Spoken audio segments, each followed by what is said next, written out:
our internet would be working.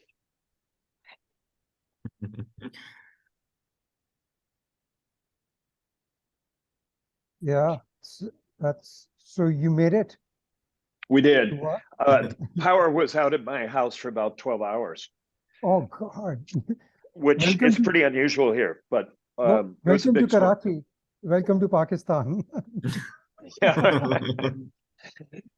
There you go. Well, we've got a backup. Thankfully, everything we did. Although it's interesting, this morning at the hatchery, our badge reader isn't working, the parking gates weren't working, things like that. So it's clearly not back to usual. Well, I'm glad you guys are fine. Just a few weeks back, I think it was maybe about a week, 10 days ago, that there was this cyclone that was headed towards Karachi. And then it detoured, which is good. And so it didn't do a whole lot of damage. But it is what it is. It's really hot though now. What's the weather like there? I mean, other than the storm that's hot as well. So this particular storm front came in on a heat wave. A lot of times they'll come in on a cold front, but it was 92 yesterday, and it just it did not cool down much when it hit. It's supposed to be in the 90s again today. So typical summer. Yeah, that's what I was on call this morning in the afternoon. I was just talking to somebody, and I think that's what we was also discussing, that it's just happening everywhere. It's not just Karachi temperature kind of worsening now, but I think it's just across the globe. It really is. Yeah, it's interesting. Atlanta typically does get very hot in summer. We've actually had an unseasonably cool spring, but I'm looking at the weather and it's supposed to be in the 90s every day for the next 10 days. And in fact, hitting about 100 this weekend, which here with the humidity we have is hot. Yeah. Gross. Yeah. Oh, well. Maybe someday we can get into discussion about like what are we going to do regarding, well, I don't know what the hatchery is doing. Well, we'll get into that. Okay, it might be a question. Yeah, question.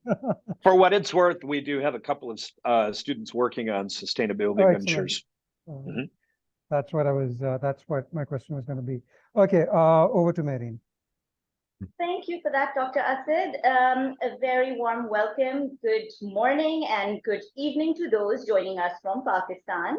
My name is Marine. I welcome you here to our Medjack Webinar series. These webinars are based on the book Medjack, which is AKU's first digital book, first ebook, penned and co-authored by a total of 14 co-authors. Yes, you can see that now. So the purpose of having these webinars is that we choose a chapter of the book as a conversation starter. And for today's webinar, it's going to be chapter 1 of our book. And then we engage people and we give them a chance to share their journey around innovation, creativity, and entrepreneurship, lovingly known to us as ADI. Few housekeeping rules before I get into introductions. This is meant to be an interactive session, so if you have comments, suggestions, or questions, please feel free to put them in the chat space provided, and we'll get to those questions, comments, and suggestions. With that, I move on to introduction. First introduction for today, Dr. Asad Mia, who will be our moderator for today's session. He is Professor Emergency Medicine, Director, CCIT here at AKU. Hi, Dr. Asad. How are you doing? Hi, Marine. I'm doing well. It's a bit too hot, but otherwise. Good to have you here. So we'll move on to the first speaker that we have here with us is Dr. Shannon Clute. He is the director of the Hatchery, Emory Center for Innovation. His career has been evenly divided between academia and industry. And in both sectors, he's worked at the intersection of innovation, brand strategy, and instructional design to develop scalable initiatives that improve the learning outcomes and lives of target audiences while serving a greater good. With experience stretching from Fortune 100s to the Ivy League, Dr. Shannon is a thought leader in strategy and entrepreneurship. With expertise in discovering and developing businesses with game-changing potential for industries in transition, and experience leading innovation culture development, strategy, and teams. Additionally, He is recognized as an expert in defining and extending brands through innovative multi-channel campaigns, publications, activations, and events. Before coming to Emory, he served as Senior Director of Brand and Communications for the Division of Alumni Affairs and Development at Cornell University. Previously, he held several positions with Turner Classic Movies, including Director, Business Development, and Strategy, where he was tasked with building a cross-functional and collaborative culture of innovation to foster creativity and entrepreneurship in response to market disruption, and Director, Marketing and Editorial, where he built and led the marketing function. Before his time in the industry, Dr. Clute was assistant professor at St. Mary's College of California and visiting assistant professor at the University of Kentucky, where he taught courses in French and Italian language and literature. Thank you so much for joining us here, Dr. Shannon. My pleasure, and I clearly need the shorter bio. With that, I move on to introducing the second speaker of our session today. We have with us Mr. Ben Garrett. He is the Innovation Programming and Operations Manager of the Hatchery, Emory University's Center for Innovation. Ben's passion and experiences have centered on the creation and sustainability of nonprofits and social enterprises. He has been a first-hire facilitator, consultant, and coach for dozens of social entrepreneurs. These roles have afforded him the opportunity to do everything from lead strategic planning retreats, raising funds from individuals and institutional grant makers, invent a cryptocurrency, and explore experimental pedagogies. Prior to the Hatchery, Ben worked with Acumen as a facilitator for the Social Enterprise Accelerator and as a community animator for the global online community of social innovators. He also worked with the Civic Accelerator, founded as a Points of Light program and acquired by Acumen, an early player in the Social Enterprise Accelerator and investment industry. Prior to his time in the social impact space, Ben worked with multiple community development nonprofits and churches in both Atlanta and Chicago. He also founded his own consulting firm, Fractal Consulting, where he works with change makers across industries at various stages of their journey. A very warm welcome to you, Ben. Thanks, Maureen. Happy to be here. Hope you enjoyed today's session, and over to you, Dr. Asid. Oh, great. Thank you. Thank you, Mary. Once again, very warm welcome to Shannon and Ben. Really grateful. And this is really interesting and exciting to us as well because, well, Heather is on the call as well. So Heather Ali, maybe if you want to show us your face, Heather. I don't. It is evening time. I don't know if he's sitting there in formal clothing or informal clothing, regardless. So yeah, there we go. Good job, Heather. So Heather was our link. Heather had reached out to the Hatchery and had been talking to Shannon apparently. And so just a few weeks back, I happened to write to the director of the Hatchery. And that's when I realized, oh, maybe Heather knows this individual. And so Heather made an introduction. And so we've been kind of chatting for the past few weeks. And I thought maybe as a conversation starter, we could focus on chapter 1 because the Hatchery is early on in its processes, and we have a few questions around that for Shannon and Ben. And CCIT has a few more years compared to the Hatchery. And what's exciting is that maybe there are potential synergies. We might be able to think around similarities in our journeys as well as differences. Our challenges and opportunities might not be all that different, but this conversation is supposed to explore or unpackage that. Maybe the hour is not going to be enough, but this is meant to be a conversation starter, and we delve into it. And maybe in the future we'll come back to a few of the talking points and so on and so forth, right? So that's kind of setting the stage. Chapter 1 of Medjack gets into why we felt there was a need for CCIT. CCIT, for those of you who are not familiar, is our co-ideation in innovation and early business incubation hub at the Archon University. And it started several years back we thought we were starting it as just an ideation place or a safe space where people could bring their ideas and not feel pressured or judged. We were very open about, you can just bring anything to us and we're happy to converse with you. And we started it off with medical students. And so we kind of like built up on that, and it's been several years. We've had funding from the organization. There've been dry periods as well, and there've been not very dry periods where we've had good funding. And then, so the trials and tribulations of hosting an innovation hub of this kind. So trying to get into a conversation around what one should do, why should they be, is there really a need for a hub, and then how should one go about it? A lot of questions there, but having set the stage, I'm just going to delve into this. I'm going to start off with Shannon. So Shannon, I've kind of briefly mentioned the hatchery, but not the vision, or what's your mission or your primary goal, let's say, or the primary goals. Tell us, use your own innovation story and then relate it to the hatchery. Why was there a need for a place like that at Emory? And let's start off over there. And just be cognizant that we want to keep the answers kind of briefer so that we can get into follow-up questions as well. Thanks. Sure. So in terms of sort of my personal innovation story and how it relates, much of that was in the bio.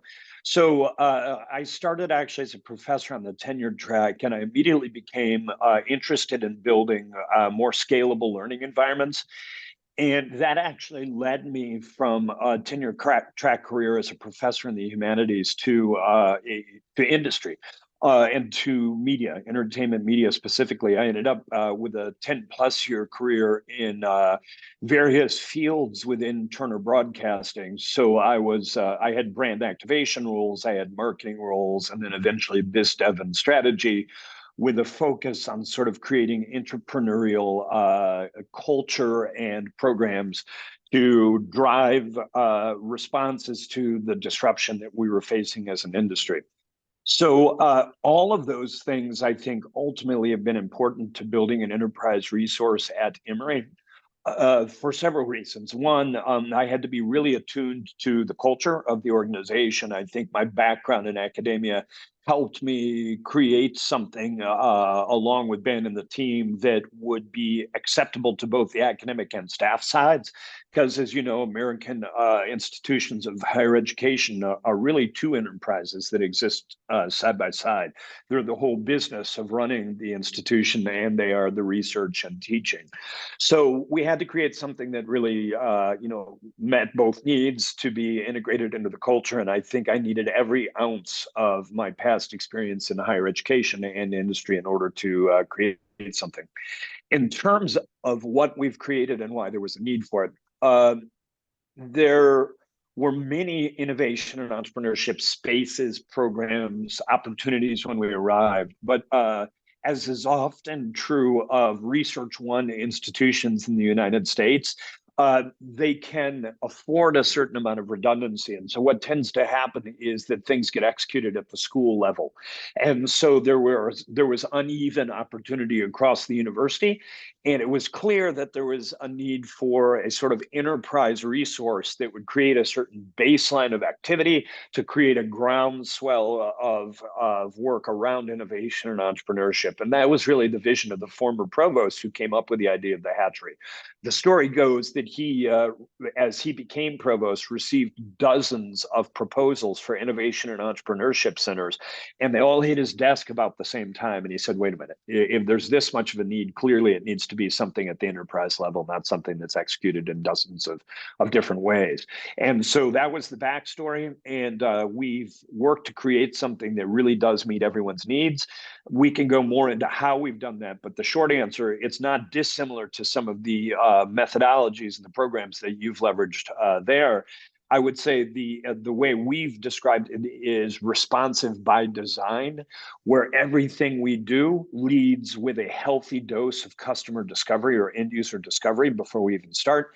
And then not only do we figure out what people, our end users, need, we try to co-design the solutions with them. So it's all about really human-centered design and co-design in everything we do, from optimizing the physical space to developing the programs to figuring out what resources we offer. Well, that's fabulous. That's great. That's fascinating, and it's also endorsing our own journey, because we've had, and you mentioned that we've had a very similar experience, thought process. I guess the difference where CCID is concerned is that rather than a proposal going onto the provost's desk, I think we kind of just went about it ourselves. We felt there was a need. I mean, we meaning I was the only faculty member, and I still remain the only faculty member amongst hundreds of faculty over here. So, I think maybe that's something to be said about a predominantly healthcare organization, which might not consider the need for it from a student-led or student-centric perspective, and that's another very interesting thought process to get into if we have time. But so the challenge was that I had like 2 fourth-year medical students, and it's a 5-year medical program over here, and so two fourth-year medical students and myself. I was frustrated because I trained in the US and I practiced over there, and I'd relocated to Pakistan after being away for 15 years. And so that was a major challenge for me, because I was facing on a day-to-day basis patients in the emergency department that I didn't know what to do with, because health insurance doesn't exist as a model, and you have patients that can't afford that level of care. And so, and then what do you do when you're constantly telling everybody to focus on evidence-based guidelines, but those these guidelines have been developed in the US?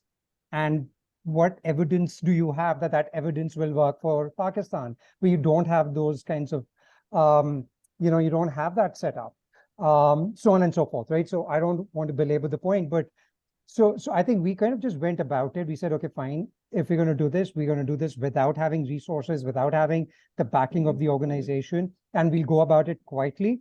And so the chapter describes the skunk works nature of things, which worked brilliantly for us. We flew under the radar. We did not ask for permission. We'll just go ahead and do things. And if anybody was going to give us some money to do something, great. If not, we'll just do it, and we'll hack it. So that's why it's Medjack, which is nefarious ways of like hacking medicine, but we've given it a positive spin, hence the name Medjack. Anyway, so that's a bit of background to why and how we went about it, somewhat negatively. Well, and I know there are several questions to get through, but one thing I would note is that having to run lean is really the mother of invention. And so when you don't have resources, you are by definition more innovative. And something I've noticed here, and that Ben and I have spoken about at times, Emory is known for its schools of medicine, public health, and nursing. And we have a very different situation in many cases with doctors, where the insurance industry and the medical industry are so intertwined here that to a certain extent, best practices are determined by the research, and to a certain extent, they're determined by sort of business standards that are dictated in part by the insurance industry. And so we end up with a situation where doctors very often take resource in certain types of diagnostics, because these have been standards that are established. And as a result, we've found that the doctors here are often maybe less human-centered, less naturally human-centered designers than nurses and public health practitioners, because the nurses are on the front lines experiencing the human suffering, and they don't have the ability to prescribe some of the diagnostics that doctors do. And so they're the ones who are having to really create lean solutions on the fly, test them in real time, see if they work, and if so, figure out ways to scale them. And then, of course, the public health practitioners are experts in figuring out how to really scale delivery of solutions. And so in many ways, we find that those two schools are more naturally predisposed to doing innovation work in a lean or human-centered fashion than even School of Medicine students are. So I do think there are some parallels there.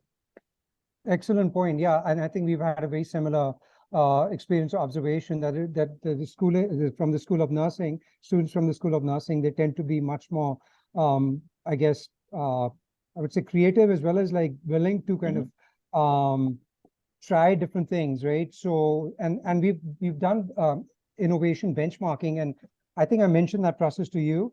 And afterwards, I'm happy to show some of our data as well around innovation benchmarking or a dashboard that shows exactly what you're saying in a very graphical manner based on just the Department of Emergency Medicine, where the doctors and the nurses are concerned.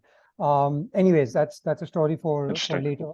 Let's keep moving. So great, right? So let's get Ben into the conversation. So Ben, as part of the hatchery, so you're controlling the you're in control of programming, program manager, operational side of things, right? So through your experience, maybe keeping your personal vision of innovation in mind and what you would like to see at Emory, how do you measure impact of the work that you're doing through the hatchery, and what kind of KPIs, for example, right? So if you could tell us some of the KPIs KPIs for those of you who are not familiar, key performance indicators for an innovation or an incubation hub. So Ben could tell us about what he looks at, and then maybe we could also chime in, and from the CCID perspective, maybe Mehreen could also chime in and tell us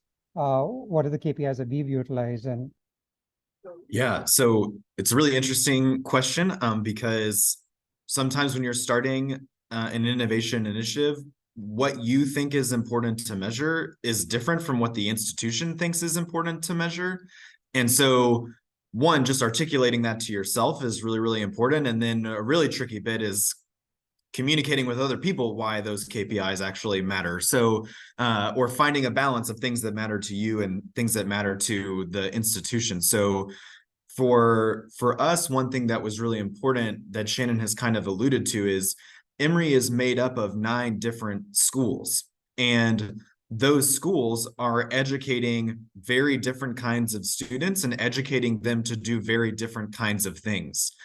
And those schools and students also have very, very different understandings of what innovation is. So at the School of Business, if you ask a student what innovation means, they'll usually talk about digital technology and entrepreneurship. Whereas if you ask a student from the College of Arts and Sciences, they're going to focus more on creativity and social impact. And yet we have to serve both of those kinds of students and support their innovation journeys. And so one of the things that we were really focused on early on is really just looking at learning, and particularly learning around innovation skills. So because we're working with so many different kinds of students, if they learn innovation, the sort of real world outcomes of that are going to look really, really different.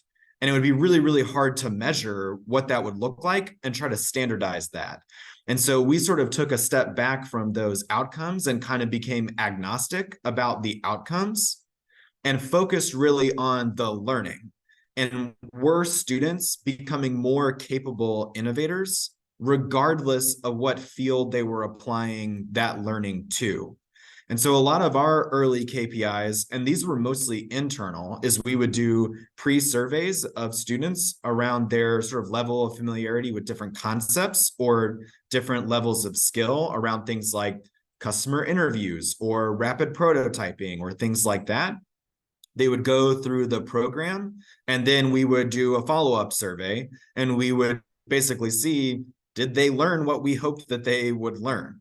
And are we effective teachers of innovation skills and processes and mindsets?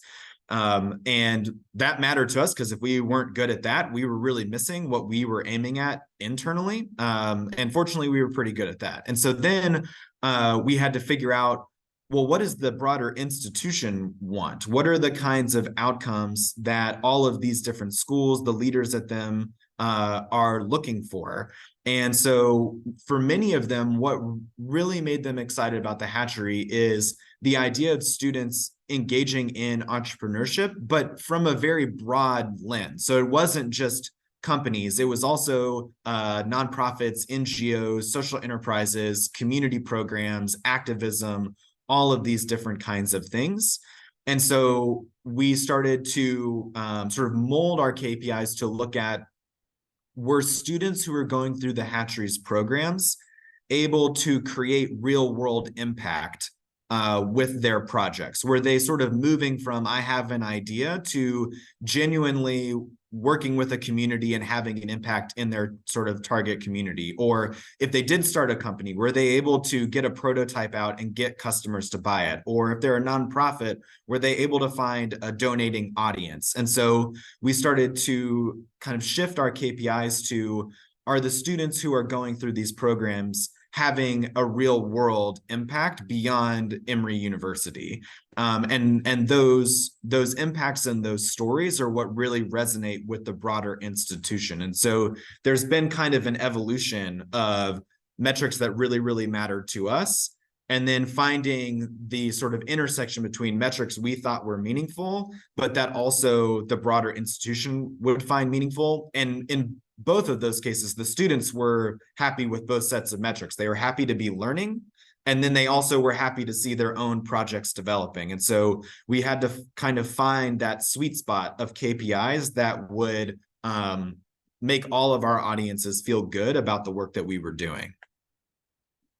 That's amazing, right? So thank you for that. Actually, that's packaged really well and resonates well with me. Maureen, would you like to add like what kind of KPIs that we might have looked at? So happy to hear Ben's part of the story, Ben's side of the story, because I agree with him, and the KPIs that he mentioned resonate 100%. And it's a similar approach that we took. And I think for an innovation hub, especially at a university, you need to be evolving, and you need to be changing, and you need to be constantly, checking your own KPIs, right? Because you could have started off with something, but then you have to go back to the drawing board and then have to check what resonates with your students, who are your main audience, and then what resonates with the leadership. And some of the things that you mentioned, happy to share that we have similar metrics too. So we felt the need for learning. Our university, our niche is primarily healthcare, right? So we're a medical institution and nursing institution. So you have students who have a curriculum that is, already so heavily loaded with, their medical studies and nursing curriculum, that they don't get enough training or time to learn about entrepreneurship. And then we packaged that into different courses. So we came up with courses for the medical students, for people in general. We opened up our courses and we started teaching them about innovation, creativity, and entrepreneurship, giving them the basic skill set, how to make a business model, or even how to have a problem statement, because it all starts with a problem statement. As long as they have an actual real world problem, like you mentioned, and then you take it from there. And then the solution, you can keep on iterating, you can keep on pivoting, but that is so important. And then we felt that, so that's important for the leadership, and that's important for the student himself or herself to know. So I agree with you, and happy to know that, we do have similar KPIs. Mm-hmm. Excellent. Yeah, I agree with Maureen. I think we could further unpack this bit about where the hatchery is concerned. And this question, Shannon, maybe you could answer, or Ben, or both of you. How much of the work that you felt or you feel you're able to do because the leadership or the C-suite is allowing you, or is actually promoting that mindset that it's okay to go ahead and do these things, make your mistakes, learn from them, pivot, iterate, or whatever. Don't worry about, money, or let's say, or something along those lines. And so do you have that kind of backing? Or do you feel that it's a challenge at times? Well, let me tackle that one. So, I don't know that you can ever be certain you have that kind of backing. My experience in sort of innovation and entrepreneurship cultures, both in industry and higher ed, is that support that is here today could be gone tomorrow, and there's always constant leadership churn. So I think the worst thing you can do is assume that you have support from on high and act accordingly. I think what you have to always do is act like an entrepreneur and figure, what is the way I can drive value today? And you always treat your enterprise as if you were entrepreneurs. You have to always be doing customer discovery. You have to always be testing what is your current riskiest assumption. You have to always be iterating and pivoting in function of what your market needs. And if you do that, then you're going to have signs of traction. And it's ultimately the signs of traction that will help you weather changes in leadership rather than assumptions that you have the backing of leadership. So I think that's been important. One of the things that Ben didn't mention is there was an earlier set of metrics too, which was the first thing we had to do is just show that people were engaged, right? So, we opened 5 days before the pandemic. And people say, oh, what a terrible thing. And I said, well, it depends on how you look at it, right? We always wanted to be a center that practices entrepreneurship as opposed to just teaching it for the reasons I've just mentioned, because I've seen way too many sort of innovation and entrepreneurship centers in both industry and higher ed that had high level support. They got the funding they needed. They hired a so-called expert, and I'm going to put that in quotes for reasons I'll mention in a second. That person built out the strategy. They launched to great fanfare, and then not much happened. And the reason that happened is because that person didn't think like an entrepreneur. They acted as if they were a subject matter expert. Well, subject matter experts and entrepreneurs are often at opposite ends of the spectrum. One leads with knowledge and one leads with discovery. And so, figuring out how to balance those alternative realities in a place like higher education that is both an entire business and an entire set of researchers and instructors is always the balance you have to strike. But our early metrics were really just around engagement. We had to show that that we were getting people in the door, that we had engagement, and that people were doing our programs.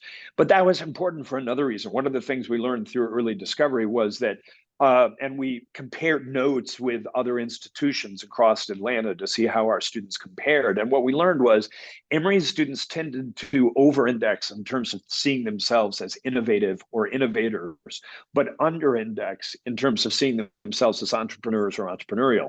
And so we had to sort of create a programmatic structure that acted like a marketing funnel. It had to be very broad appeal in some level. It had to allow people to see themselves in the message, come in, get involved. So we needed this layer of just broad engagement in order to start to draw in a critical mass of people for deeper engagement.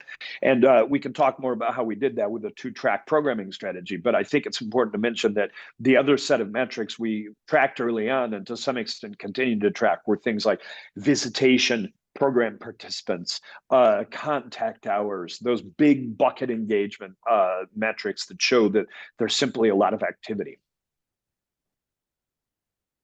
Excellent. Thank you for that, actually. That's really insightful and a lot to reflect on as well. I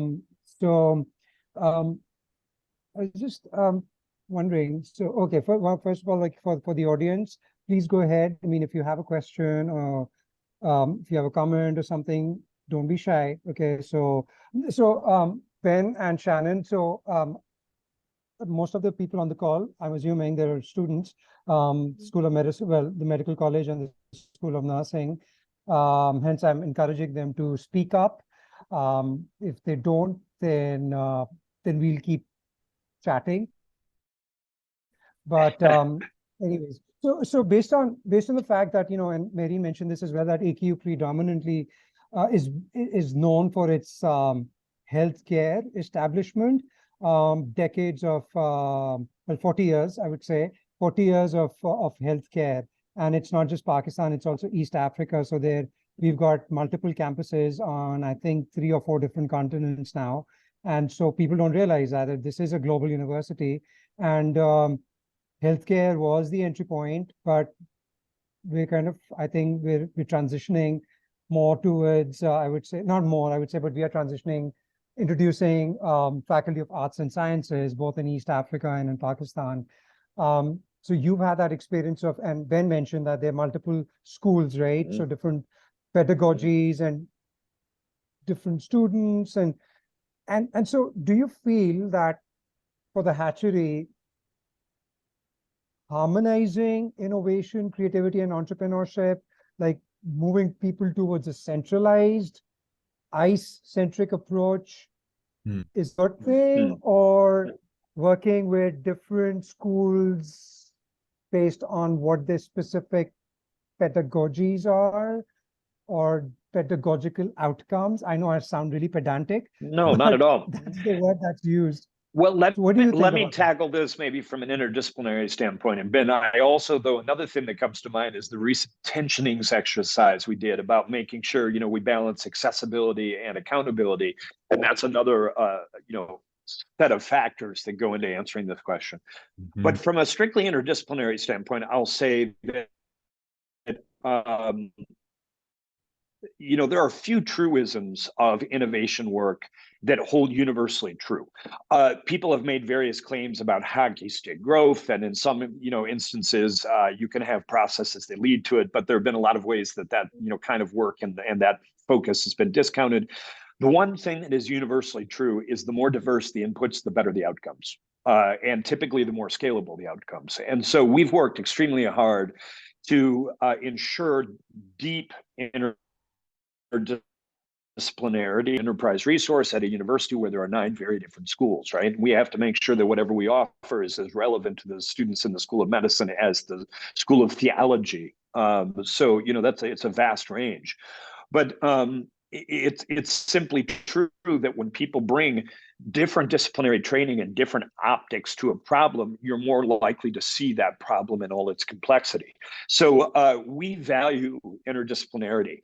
What we try to embrace are consistent processes. So it's not the mode of thought or the disciplinary optics that need to conform.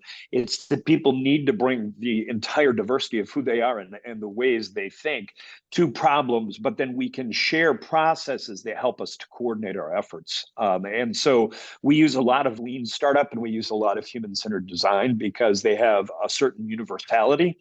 And because I think human-centered design and interdisciplinary thinking, and here's me going off on a bit of the pedagogue's tangent, but this is important to me as a former humanities professor.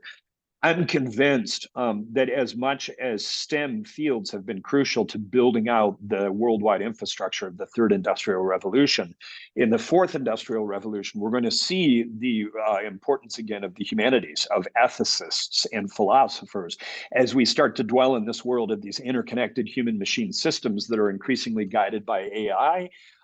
These very human skills of creativity and ethics and morals and all these sorts of fields are going to be very important to innovation at scale. So that would be my pedagogue's take on it. And Ben, as always, will be probably more grounded. Maybe. But no, I think I would just really sort of double click on what Shannon is talking about in the shared processes. So for example, we have an incubator program running this summer, and we have 11 different student ventures, a mix of nonprofit and for-profit in that incubator from, again, I think probably 7 of the 9 schools at least are represented. And so very, very different levels of experience with entrepreneurship. And I think this is also kind of touches on a question that just came into the chat. So for what we try to do is to give that cohort a shared innovation vocabulary and kind of level set around different tools and processes. So session 1, everyone is walked through a business model canvas. And in entrepreneurship, lean startup, that's 101. And so we just sort of assume everyone needs to go through that. And we make it contextual in that we assume that different ventures will have made more progress on their venture and will be able to fill out that business model canvas more completely if they've been doing it longer. But at the same time, everyone needs to know what that tool is, because we're going to come back to it every single week. And it gives them a shared vocabulary to talk with each other, because now they know what an audience means. They know what a marketing channel is. They know what a value proposition is. And so, and all of those concepts apply to all of their projects, even if what that application looks like is very, very different. And so we are giving this kind of shared language and shared thought processes to kind of bridge some of those gaps and actually help them to really help each other. To Shannon's point, bring the diversity of vantage points that they have actually to the table, because they can talk to each other through this sort of shared vocabulary. If everyone was sort of using their own individual disciplinary vocabulary, it'd be really hard for them to give each other feedback or ask each other questions. But because they have this shared language, now their diversity of perspective actually gets to be a part of the conversation because they make sense to each other. And, you know, if I could, I think there's another aspect to Shar's excellent question, which was in the chat. How does the Hatchery students who have limited or no prior entrepreneurial experience but wish to explore something down this field? And Ben spoke to that again really well from the programmatic level. I'm going to back up as I did with the previous question and give the higher level, which is there was a marketing and communications play to this, as well as a programmatic play. We had to, based on what we learned early on about the ways Emory students consider themselves in relation to the topics of innovation and entrepreneurship, we had to position the Hatchery and everything we do as a very broad appeal awareness funnel, in a sense. So this is probably where my marketing and programming and innovation sort of backgrounds come together. But we needed that broad appeal in order to create enough of a groundswell to start to change the culture over time towards more entrepreneurial activity. And so we did not position ourselves as the Center for Entrepreneurship. So the Hatchery Center for Innovation was intentional. There's a lot in the name, the Hatchery. It implies very early stage. It implies an idea of, you know, ideas kind of coming to life. It's also aligned with the Emory mascot of the eagle. So it implies an Emory space without having to be too on the nose and say the Emory Center for. Students don't like acronyms. So there was that. And then our tagline we established was innovation for all. And what we found was that students really saw themselves in that appeal, whereas a different message might have really only allowed us to serve a subset of our target audience. And then we did another interesting thing, which is we figured out which of our communications channels were really where the students were, and again, through customer discovery. And we turned those communications channels over to student communications interns. We hired students who were studying marketing and related fields, and we turned our Instagram channel over to them. We still helped to guide the strategy, but they created all the messaging. And the result was that our Instagram channel was much more student friendly, much more student centric, and it started to create a groundswell of students coming to us. Amazing. I mean, that's really exciting, and I just love it. So it's really great to hear that. I'm going to be I hope that answers Tushar's question. That's a great question. Thank you for asking. And if anybody else wants to, please go ahead. So just I'm going to put you on the spot, both of you. So you have different schools, okay, and you have students from different schools. Which group of students is your favorite? School of Medicine, Nursing, Humanities? Which pedagogy? Let me revisit our business model and see which school contributes most heavily. Hold on. Well, you know, I'm a humanist by training, but I will be very honest in saying I've enjoyed, and this is not a cop-out, I've enjoyed working with students from all schools because they all do bring different perspectives. But one of the things that I've been most interested to see and most heartened by is that we rarely see students working within their disciplines when they come here. This seems to be a space where they feel empowered to work on passion projects that maybe are farther afield from their disciplinary studies. And so what I'll say is my favorite students are often the ones who are working on something completely unrelated to their day job, so to speak. So for example, someone from the School of Public Health who's trying to figure out how to fund home-based businesses for women and people with disabilities in Afghanistan who have been cut out of the workforce, or someone in the school of, I'm trying to think of some of the other examples, but School of Medicine who's working on a subscription-based beauty products box. There are people School who are really medicine. stepping, outside of their lane to do things that they simply want to do. And those tend to be my favorite students because you see it when it's a passion project. Mhm. Yeah, I think I would sort of yes and that. I really enjoy working with students who are working on a problem that clearly matters to them personally. And who are sort of aware of what that personal stake is. I find that those students, it's just very rewarding to have a student who is really, really passionate about something, and has basically been passionate about that thing their whole life. And so being able to really work with them both on the technical, here's how to do this kind of project level, but then also just the very human element of it, of when they succeed, it's sort of doubly exciting because there is the technical success and there's also that personal success. Yeah. And when they struggle, in some ways, that's exciting too, because they're really, really growing as humans through that struggle of, I'm working on a problem that really matters to me, that's really mattered for me a long time. It maybe even feels a little bit like this is a part of who I am, and it's not going well. And so like working with a student through that kind of problem is just really, really rewarding. Yeah, I agree. And, in relation to the side note you've just added, that there's great ideas here for AKU students about working on passion projects. Ben and I also did a program early on. And again, this was partly to show that innovation and entrepreneurship process can be applied to a wide array of different endeavors. We did a program called The Crooked Career, that where we talked about the ways we've made some big career transitions, and that we've used those moments as opportunities to sort of leverage design to create better outcomes for ourselves. But the really key piece in every one of those moments of transition was that most often it was the passion project that opened the door. It was not anything we were doing intentionally, although we tried to use good design process to make those transitions. It was often entirely the passion project that opened the door. That was true for me when I left academia and got into Turner, which was a tough transition, and Turner was a tough company to get into. What ended up getting me in the door was that I'd been doing a series of film podcasts with a colleague, and there was no reason, for my day job to be doing that.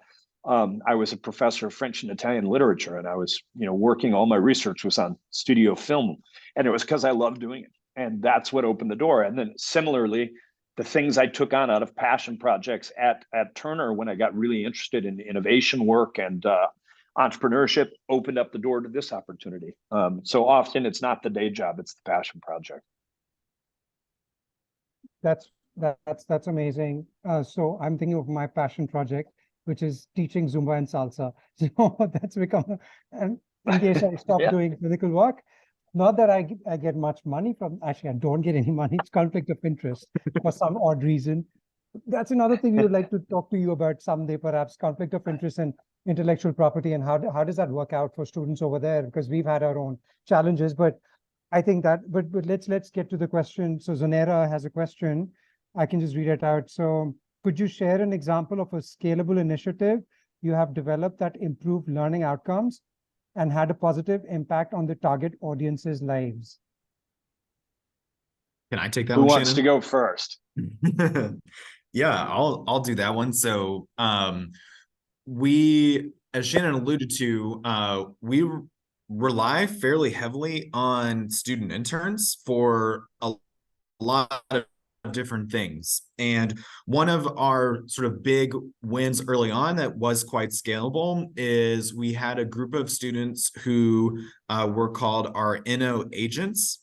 And so those were students that we hired and trained in sort of innovation processes that Shannon mentioned, human design, lean startup, coaching, basic practices, things like that. And then our goal was to sort of leverage them as a teaching and programmatic force.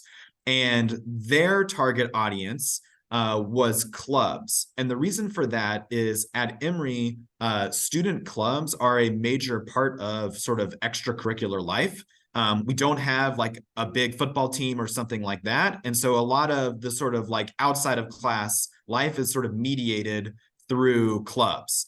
And during the pandemic, when school had to be remote, clubs were really, really impacted by that. They're used to being on-campus, in-person experiences. And so they all of a sudden had to be like remote, distant experiences. And so students were really struggling with how to maintain this really important part of their college experience. And so what we did was we sort of gave our Inno agents the task of acting as innovation consultants to the leaders of these different clubs.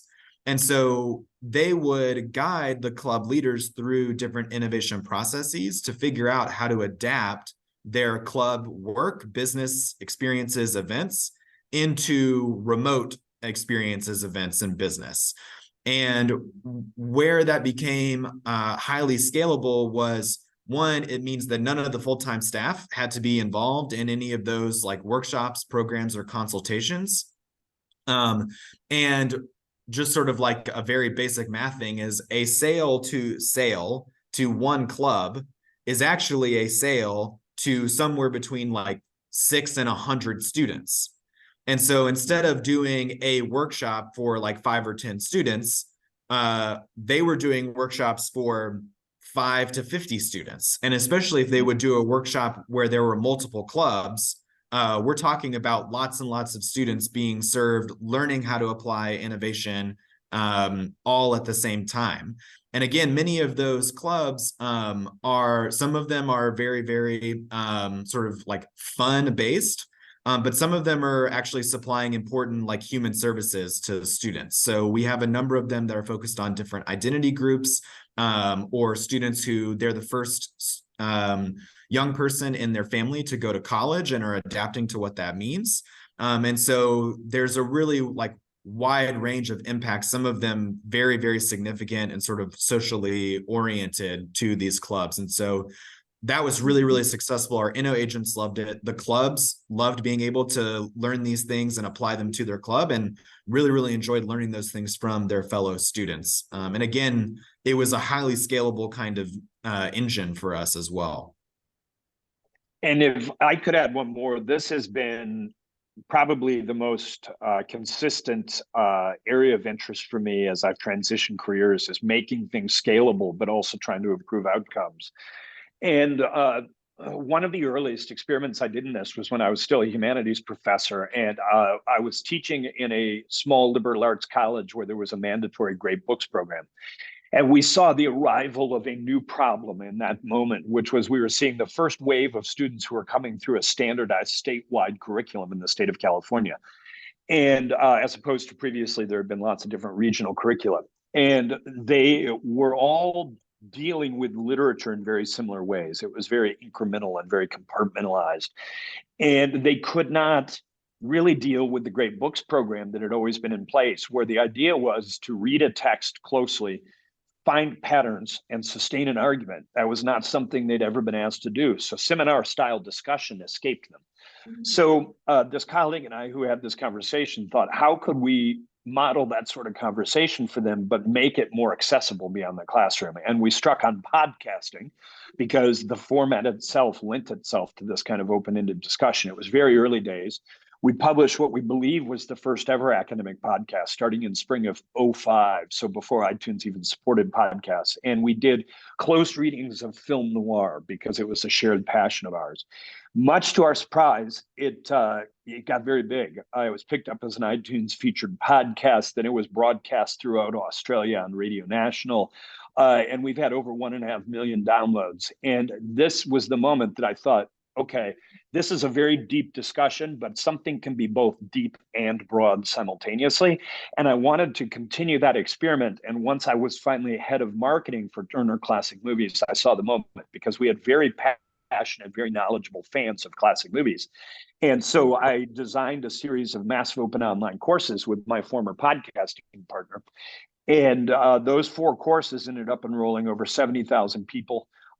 We drove over 30,000 message board comments and over 300 million Twitter impressions entirely organically. So they ended up being the biggest engagements in the history of the network. And yet they were much deeper learning outcomes than you would normally get from some sort of, mass market marketing or communications campaign. So that was one of those moments when I thought it can be both. And I became really, really interested in kind of scalable learning. No, that's amazing, fascinating examples that you've given. Thank you for the question, Zanera. As you can tell, Zanera, that the answer is, I mean, obviously Ben and Shannon have gone through the process of identifying something and then scaling it, not necessarily knowing where it's going to end up, but the organic reach of these things. Yeah, I think that's just amazing.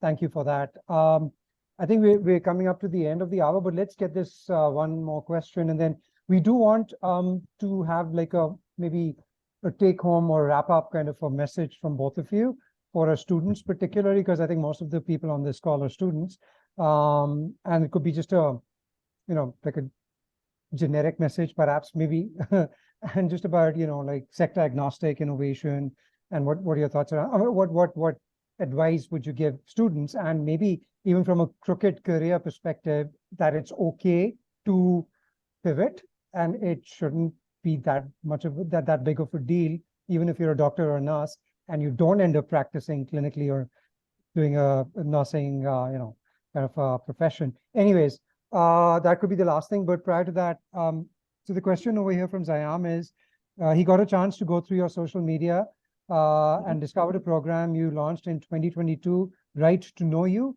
Can you please give us insights of what were your strategies related to that and how much impactful these strategies were? You want me to take that one, And Shannon? would you kind of, yeah, thanks. Yeah, sure. So Right to Know You is a really interesting program that the instructor of it is an independent contractor, actually, and it's a program that he has run for a number of years, mostly for professionals. But the idea is basically to give people an opportunity to engage in really deep self-reflection in a community through journaling. And so you do a journaling exercise that is very limited. I think it's 10 to 15 minutes a day. And do that every day, and then get together with a group of people and sort of share what your reflections were from that journaling exercise and get other people's response to that. And we thought that that would be really, really impactful for students. They're in this stage of life where they're learning lots of new things. They're meeting lots of new people. Basically, they're in an ideal world, their options of all the things that they could do in the world are expanding. And it's a lot to sort through. And so we thought that giving students the opportunity to do some reflection would be really, really powerful and beneficial. And importantly, from sort of this innovation lens, after all, that's what we're supposed to be doing. We thought that it would help students to identify the problems that they really cared about. So again, if you're in school, you're learning about all kinds of different challenges that people are facing, that industries are facing, that countries are facing, that we as a species are facing. And so giving students some time to sort of slow down and think about, which of these problems do I really care about? Like what really frustrates or motivates me? Where might I want to use what I'm learning to actually have a positive impact? We thought that Right to Know You would be a really, really great set of tools to help students to do that kind of reflection and really hone in on, if I'm going to be learning innovation, if I'm going to be an innovator, if I'm going to be a leader, what problems do I care about, and what do I want to use my learning to really help to improve in the world? And so that was the strategy behind Right to Know You. That's amazing. That reminds me of something that we've done, which is based in narrative medicine. And because we work predominantly with medical students and nursing students, and that just became quite a popular, and it's been several years and we've done a few iterations of it, but it was reflective writing about a patient encounter, let's say, and what did you learn about it? What frustration, and, so that's just to build empathy and compassion among healthcare students. We found it to be a pretty valuable exercise. But that's amazing, right, to know you. I'll look it up as well. Thanks for the questions, I am. And maybe, just as a follow-up point, Shannon and Ben, maybe we could even think about doing something collectively with the students, right? So you've got students over there and we've got AQ students, and maybe the synergy could be between the respective schools of medicine and schools of nursing. And it could be on something like reflective rating, and it could be ad hoc, it could be asynchronous because of the time difference, perhaps. It might be. We've done virtual hackathons, we've done ideation sprints, we've done global innovation challenges in which people from all over the world have actually participated. The COVID one is the one that comes to mind, which was a Jugaad innovation. And that was a question I wanted to get into with both of you, was entrepreneurship or Jugaad innovation, but we don't have the time. Maybe in the future, but let's just wrap it up with, if you would like to leave a message for our students predominantly, please go ahead. Maybe Shannon, I'll go so you can have the last word. Sure. Yeah. So mine would be sort of actually picking up off of the Right to Know You, which is for students.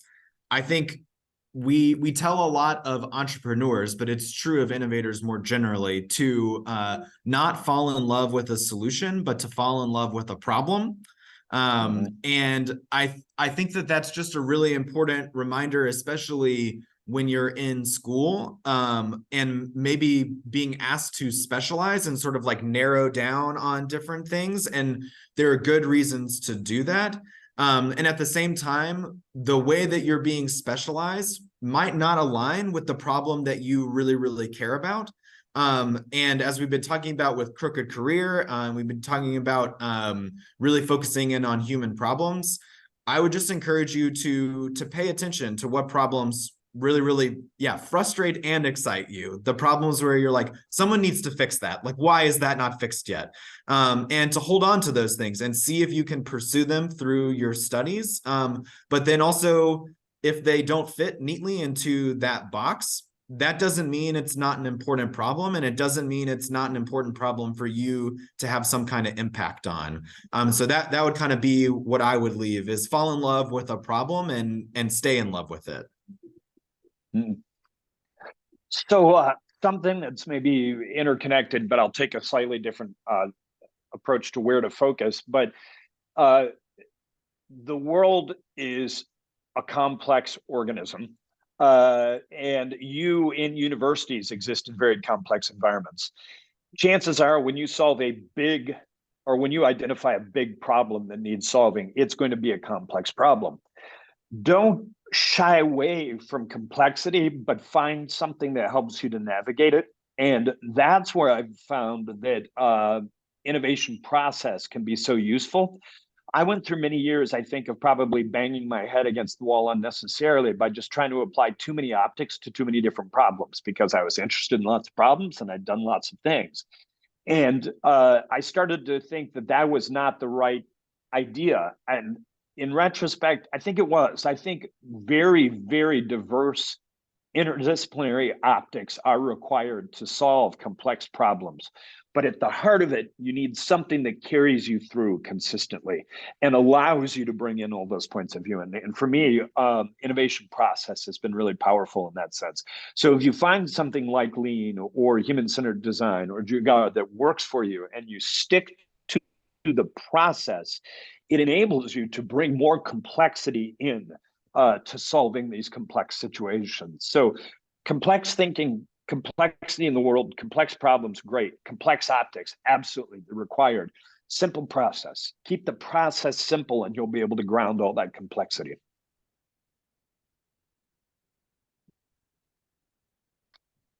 right, great. Okay, I was trying to be a note taker, trying to summarize it as well. But that's a fascinating. Those both those points, take home messages, and completely resonate with those. And hopefully the students and the professionals on the call do reflect on these messages.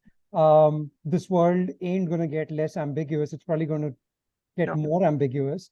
And I think that's the beauty of that could be looked at as an opportunity, right? Because why should we expect it to be simple? Okay, so it is going to be it's going to be more complicated, but you could simplify your process. Love that. Lovely message, lovely take home. And thank you, both of you. And Ben's point about falling in love with the problem. And that's something we keep repeating to the students for our hackathons, for our workshops on human-centered design thinking. Focus on the problem. Don't be wedded to your solution, okay? Although I'm guilty of being wedded to my solution, but I keep telling everybody, focus on the problem. But I also, I'm older, I guess, and I have the white hair to prove that that I can focus on the solution. But just a joke. Just kidding there. Okay, so thank you, and over to Marine. Thank you for that, Dr. Asid. And thank you so much, Ben and Shannon, for joining us, and those pearls of wisdom. They resonated so much. So I hope our audience here had a great time. Would definitely get in touch with you for another conversation. Have so many more questions to ask with you. But thank you again. And thank you everyone for joining us. Have a great day and have a great rest of the evening, everyone. Hope to see you next time. Take care. Bye. Bye. Thank you. Thank you.